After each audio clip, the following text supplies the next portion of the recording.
Baik, sebagian besar sudah join Zoom ya. Suara saya terdengar? Terdengar, Bu. Terdengar, Bu. Baik, silakan di on cam ya. Diaktifkan kameranya selama perkuliahan.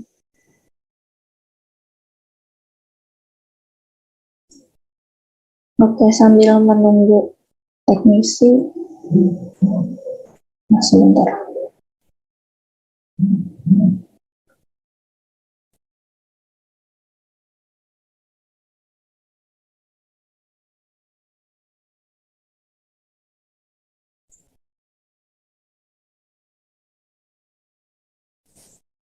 Oke, sambil menunggu teknisinya open host ke saya perkenalan dulu ya, karena minggu ini kan ganti dosen dan mungkin banyak dari kalian yang memang belum mengenal saya. Baik, Assalamualaikum warahmatullahi wabarakatuh.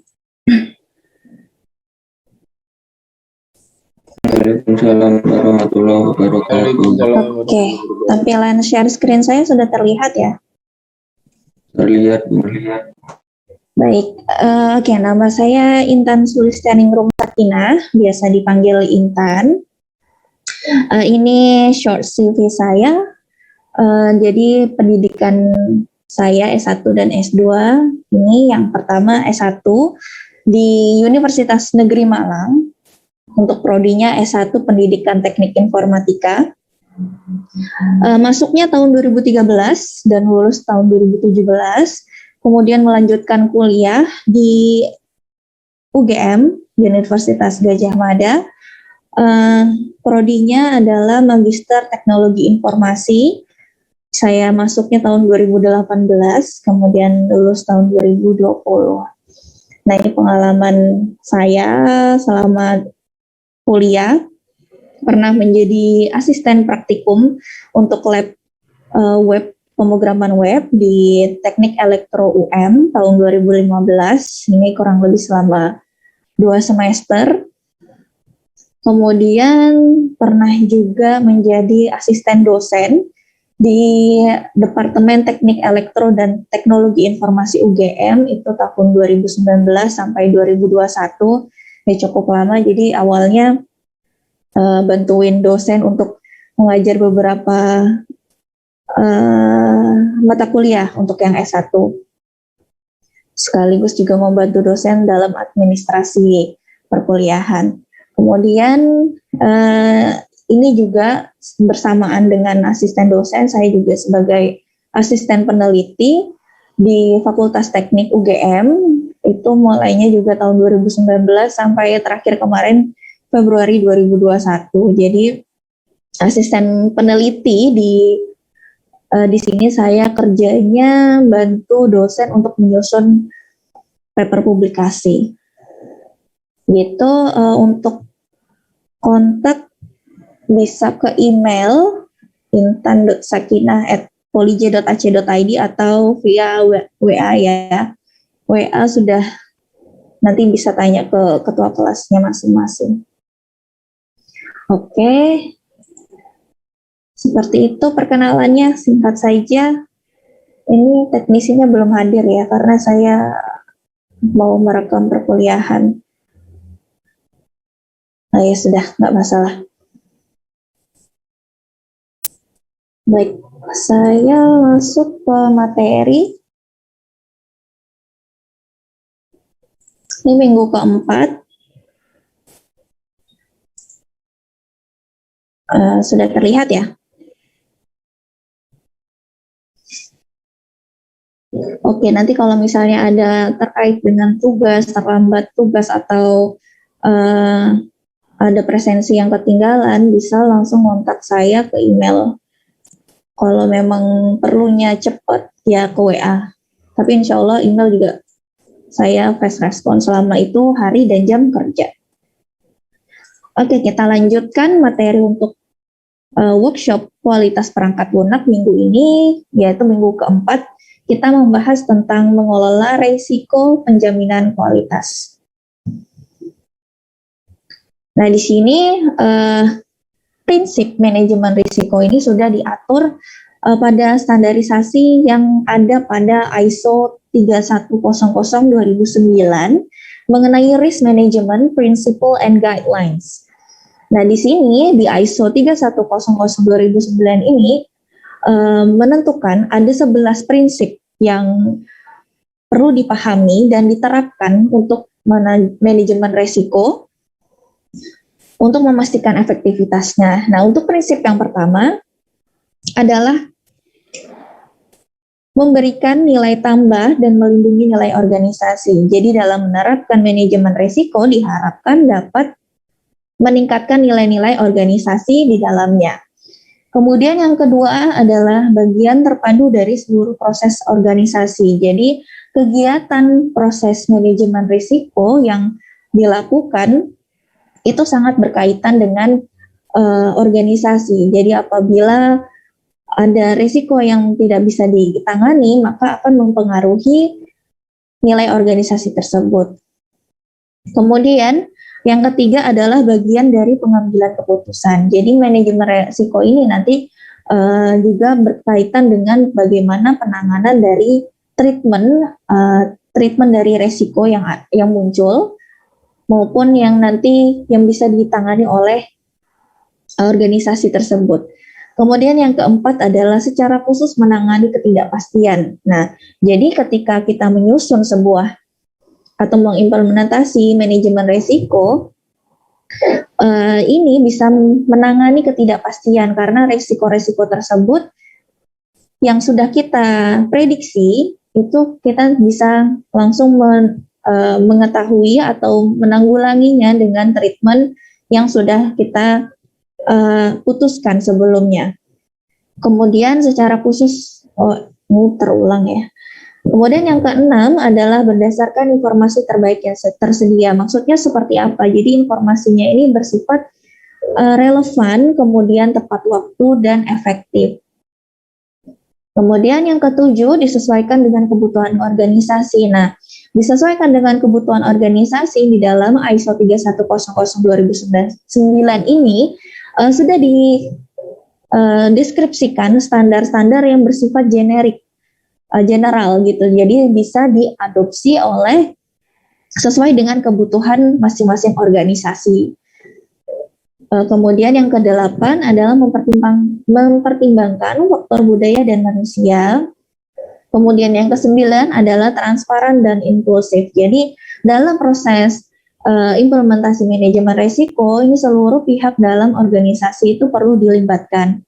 Untuk apa? Untuk mencapai prinsip transparannya ini dan inklusifnya. Kemudian yang ke-10 ada dinamis, berulang dan responsif terhadap perubahan. Jadi manajemen risiko ini dilakukan secara kontinuitas atau secara berulang dan berkelanjutan. Nah, sifatnya harus dinamis karena bisa nanti manajemen risiko yang saat ini kita terapkan bisa diterapkan kembali di proyek-proyek setelahnya gitu.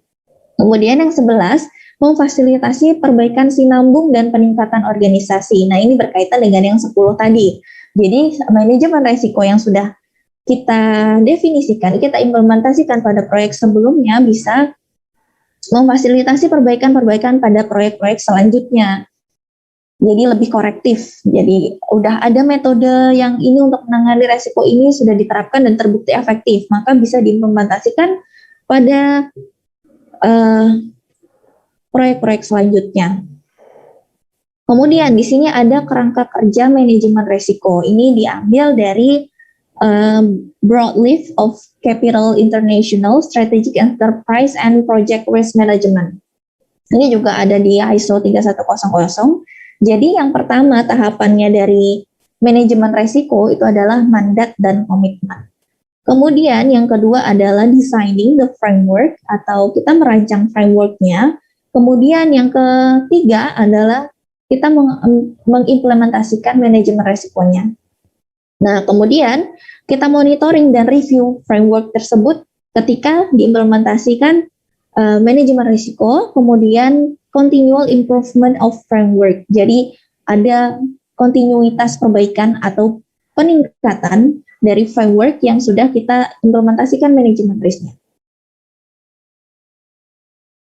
Nah, ini dalam ISO 31000/2009. Nah, ini kerangka implementasinya. Secara garis besar itu ada 3. Yang pertama adalah plan, yaitu kita harus merencanakan terlebih dahulu kerangka kerja manajemen resikonya yang akan diimplementasikan nanti seperti apa. Kemudian do adalah penerapannya atau implementasi. Kemudian check, yaitu tahapan untuk memonitoring maupun mereview terhadap kerangka kerja manajemen resiko yang sedang kita implementasikan. Kemudian act adalah perbaikan kerangka manajemen resiko secara berkelanjutan. Jadi kalau misalnya tadi ada kendala atau ada ketidaksesuaian, maka dilakukan perbaikan. Oke, selanjutnya adalah komponen proses manajemen resiko. Nah, di sini pertama tahapannya adalah penetapan konteks. Kemudian yang kedua adalah asesmen risiko. Asesmen risiko ini ada 3 tahapan, yaitu identifikasi risiko, analisis risiko, dan evaluasi. Nah, kedua tahapan dari tahapan asesmen risiko ini berdampingan juga dengan tahapan komunikasi dan konsultasi dan pemantauan dan review. Kemudian setelah asesmen risiko dilakukan perlakuan risiko atau treatment risk.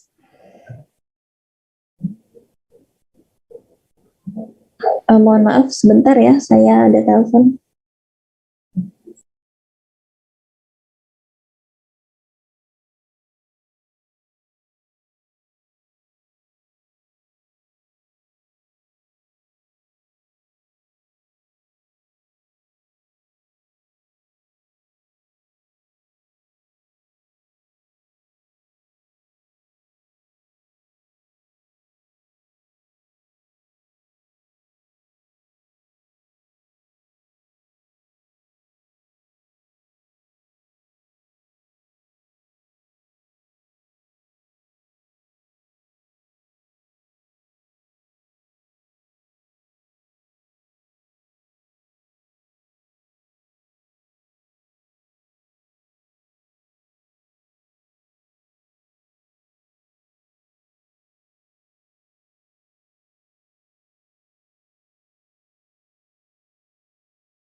Ya, saya lanjutkan, mohon maaf tadi ada telepon. Ya, ini komponen proses manajemen risiko ini juga bisa dilihat di dokumennya ISO 31000/2009. Kemudian proses manajemen risiko secara garis besar itu ada 3 tahapan. Yang pertama adalah penetapan konteks atau establishing the context. Kemudian yang kedua adalah penilaian risiko atau risk assessment, yang tadi sudah saya sebutkan adalah identifikasi risiko atau risk identification. Nah, itu prosesnya adalah mengidentifikasi risiko apa saja yang dapat mempengaruhi pencapaian sasaran organisasi. Jadi mengidentifikasi kira-kira kalau di dalam pengembangan software apa saja sih nanti risiko-risiko yang akan timbul atau muncul pada saat proses pengembangan maupun sampai di tahapan implementasi maupun maintenance gitu. Kemudian ada analisis risiko atau risk analysis. Nah, di sini tahapan risk analysis adalah menganalisis kemungkinan dan dampak dari risiko yang telah diidentifikasi. Jadi sebelumnya kita sudah mengidentifikasi kira-kira risiko yang timbul adalah ABCDE. Nah, terus dampaknya ketika ABCDE timbul itu apa? Itu didefinisikan di tahapan analisis risiko. Kemudian ada evaluasi risiko atau risk evaluation, yaitu membandingkan hasil analisis risiko dengan kriteria risiko untuk menentukan bagaimana penanganan risiko yang diterapkan. Nah, pada tahapan evaluasi ini kita juga bisa menerapkan namanya skala prioritas. Jadi ketika ada resiko-resiko tersebut yang muncul dan dampaknya seperti apa, separah apa, nanti di risk evaluation ini kita bisa menerapkan tadi skala risiko. Jadi risiko mana terlebih dahulu yang paling besar dampaknya yang akan ditangani pada risk treatment. Seperti itu. Ya, ini risk identification. Jadi kita mengidentifikasi dari sumber risiko, area yang akan berdampak, kejadian, penyebab, dan kemungkinannya yang ditimbulkan itu apa. Tujuannya adalah memberikan daftar risiko yang lengkap berdasarkan risiko yang dapat membuat meningkatkan, mencegah, menurunkan, dan mempercepat atau menghambat dari pencapaian tujuan. Yang kedua, ini penjelasan dari risk analysis, yaitu mengerti lebih jauh tentang sifat dari risiko, jadi dampaknya yang seperti apa yang akan timbul dari risiko tersebut. Nah, ini juga akan mempengaruhi terkait keputusan, metode, dan strategi yang akan diambil pada risk evaluation. Nah, ini risk evaluation-nya. Jadi pada tahapan ini, tim manajemen risiko itu akan melakukan evaluasi terhadap risiko yang telah dianalisis maupun diidentifikasikan, sehingga dapat membantu di dalam membuat keputusan. Tadi sudah saya sebutkan, jadi di risk evaluation ini menjadi tempat pertimbangan untuk pengambilan keputusan dan langkah apa yang akan ditempuh untuk menanggulangi risiko yang timbul. Nah, ini ya, jadi tahapan ini tim menentukan risiko yang memerlukan tindakan lebih lanjut. Jadi dia lebih menomori timnya prioritasnya yang mana dulu yang risikonya akan ditindaklanjuti. Kemudian menentukan prioritas. Nah, prioritas sekali risiko yang akan diberikan tindakan terlebih dahulu. Kemudian tim akan membandingkan level risiko tersebut yang ditemukan pada saat proses analisis risiko dengan kriteria risiko yang telah dibuat pada tahap atau proses. Dengan membandingkan tersebut, nanti bisa diambil sebuah keputusan.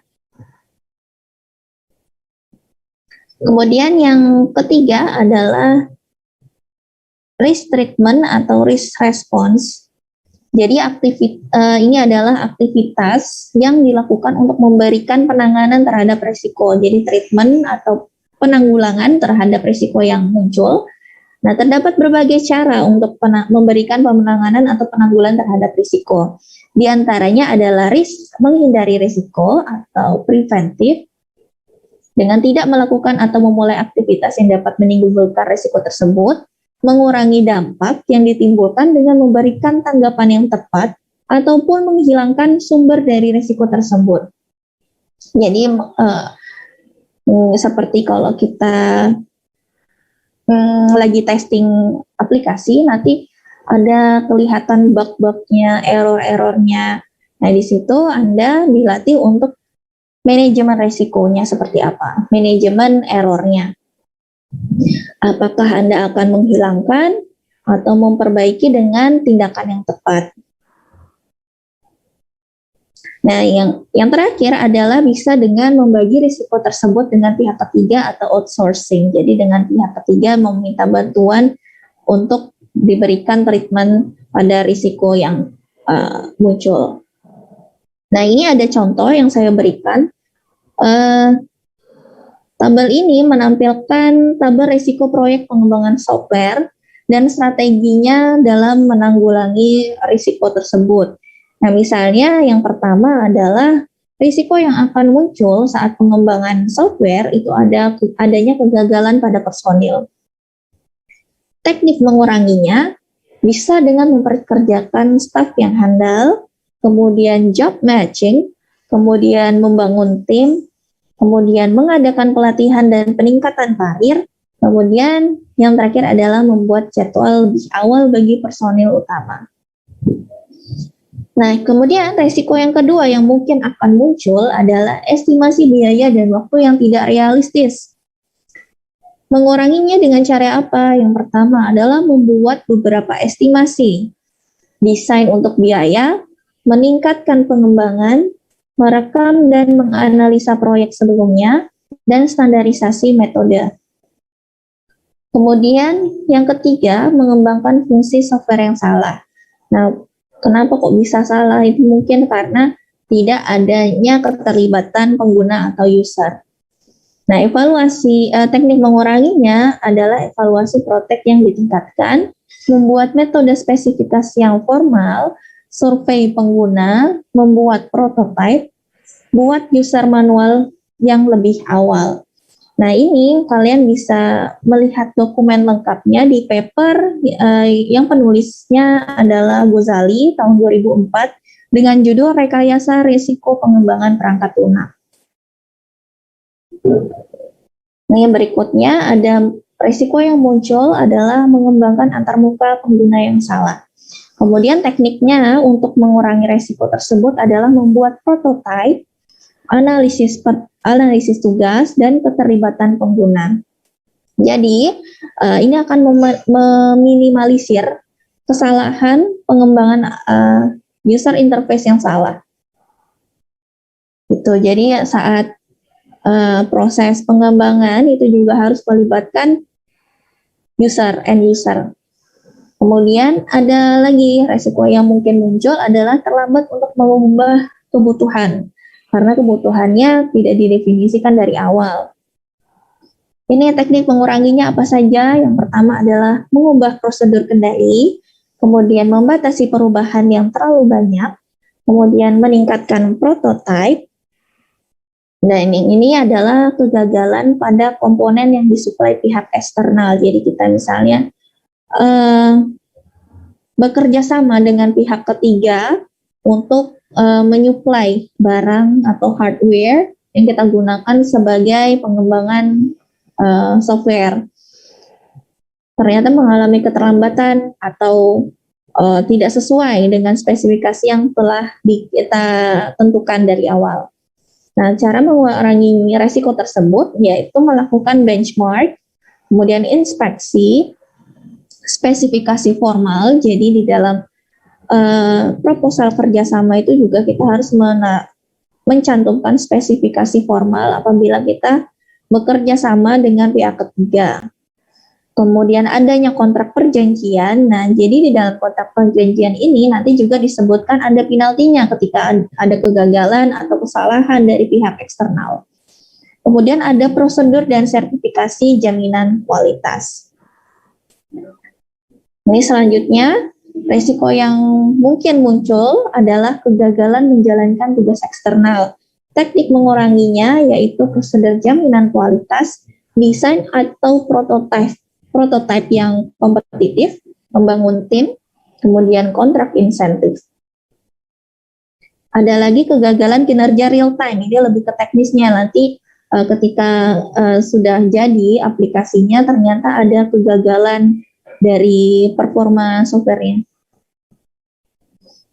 Nah, cara mengurangi resikonya adalah dengan mensimulasikan terlebih dahulu sebelum aplikasi atau software tersebut dirilis. Kemudian ada benchmark, kemudian ada kita membuat prototype, kemudian ada tuning dan analisis teknis. Kemudian yang terakhir adalah pengembangannya terlalu sulit secara teknis. Cara mengurangi resiko tersebut bisa kita analisis teknisnya, kemudian analisis biaya mandat prototipe. Jadi ketika mungkin nanti kita ubah menjadi lebih sederhana, kita analisis dulu biayanya seperti apa. Apakah nanti akan mempengaruhi estimasi biaya yang semakin membengkak ataukah ya. Kemudian melatih dan mengembangkan staff. Oke. Jadi itu contohnya, contoh dari tabel risiko yang mungkin muncul dan penanganannya. Nah, mungkin di sini pada workshop minggu ini tidak sampai ke sana, ya. Jadi hanya sampai kalian memahami saja nanti manajemen risiko itu seperti apa. Kemudian nanti di pertemuan minggu ke-15 itu adalah kalian ditugaskan untuk menyusun rekomendasi. Nah, jadi materi ini akan berkaitan. Jadi manajemen resikonya seperti apa, nanti rekomendasinya seperti apa, seperti yang tadi. Gitu. Nanti dokumen-dokumen yang pernah kalian kumpulkan di e-learning itu jangan sampai hilang, karena nanti di pertemuan 16 akan dikumpulkan jadi satu. Jadi kira-kira mulai dari minggu ke-7 itu kalian sudah harus memiliki topik masing-masing. Topik masing-masing pengembangan perangkat lunak apa yang akan kalian uji coba, kemudian nanti di situ kita akan merancang sebuah test case. Nanti akan berlanjut setelah UTS dengan Pak Angga, itu software testing, kemudian kemudian security testingnya juga diuji coba, kemudian ada pembuatan dokumen rekomendasi yang bersifat preventif maupun korektif. Nah, itu berkaitan dengan ISO 3100/2009 ini. Itu kemudian ini tugas di BKPM untuk minggu keempat. Saya sampaikan sebelumnya workshop kualitas perangkat lunak dengan saya 1 minggu 1 kali langsung saya gabung. Jadi namun presensinya tetap gitu ya, tetap di 2 hari. Karena ada beberapa jadwal yang juga bertabrakan dengan jadwal ini. Gitu. Kemudian ini saya sampaikan tugasnya. Ini langsung saya jadikan satu untuk acara 7 dan 8. Yang pertama adalah kalian membuat makalah yang berisi hal-hal yang menjadi prinsip pengelolaan risiko penjaminan kualitas produk pengembangan perangkat lunak dan dibagi dengan tiap-tiap anggota kelompok. Kemudian buatlah makalah yang berisi hal-hal yang menjadi penilaian risiko penjaminan kualitas produk pengembangan perangkat lunak dibagi dengan tiap kelompok. Jadi ini 2 topik ini dijadikan satu makalah saja. Formatnya adalah cover, kemudian isi makalah, kemudian ada kesimpulan. Jangan lupa mencantumkan daftar rujukan, kemudian dilampirkan deskripsi tugas masing-masing anggota kelompok. Ini kelompoknya sudah terbentuk semua kan ya. Nah, nanti tugas masing-masing anggotanya dicantumkan dalam penyusunan makalah maupun dalam proses pengembangan softwarenya. Gitu ya. Mungkin sampai sini ada yang ingin ditanyakan? Saya ingin bertanya, Bu. Ya, silakan. Namanya? Yang ngumpulin tugasnya ini ketua kelompok saja apa semua anggota kelompok? Ketua kelompok saja, nanti saya cek dari nama anggotanya di cover itu ya. Baik, Bu. Ya. Ada lagi yang ingin ditanyakan? Boleh minta materinya, Bu? Ya, nanti saya upload setelah ini. Oke, BKPM-nya sudah saya upload ya, dan deskripsi tugasnya juga saya sudah cantumkan di e-learning. Setelah ini saya upload materinya. Tadi saya perbaiki dulu, ada beberapa tadi yang typo dan kalimat-kalimat yang berulang.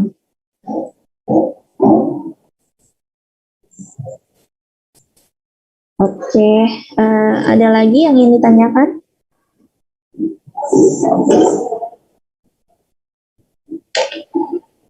Tidak ada. Cukup jelas ya, jadi 1 minggu kita pertemuannya 1 kali. Nanti kalau misalnya memang ada hal-hal yang kalian bingung, bisa langsung email saya, nanti insya Allah saya jelaskan. Saya balas lewat email gitu ya. Ada yang kurang paham, email kan nggak terbatas. Kalau di WA, saya kurang nyaman kalau balasnya terlalu banyak gitu. Jadi kalau misalnya ada sesuatu yang berkaitan dengan materi, ada yang tidak paham atau minta petunjuk gitu terkait dengan workshop kita, silakan di email. Saya cantumkan lagi di chat ya.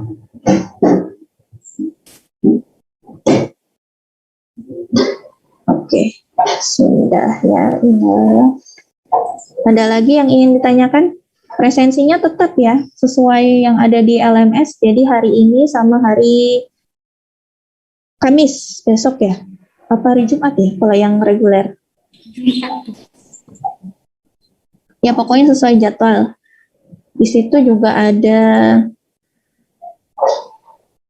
hari Jumat. Ya, jadi hari ini sama hari Jumat karena nanti tidak ada pertemuan, ya. Gimana? Ya, hari Rabu sama Jumat ya, karena hari Jumat tidak ada pertemuan, nanti tetap lakukan presensi. Kemudian deadline makalahnya saya buat tanggal 6, 1 minggu ya, jam 23.55 terakhir. Oke, sampai di sini bisa dipahami. Baik, terima kasih atas perhatian dan partisipasinya.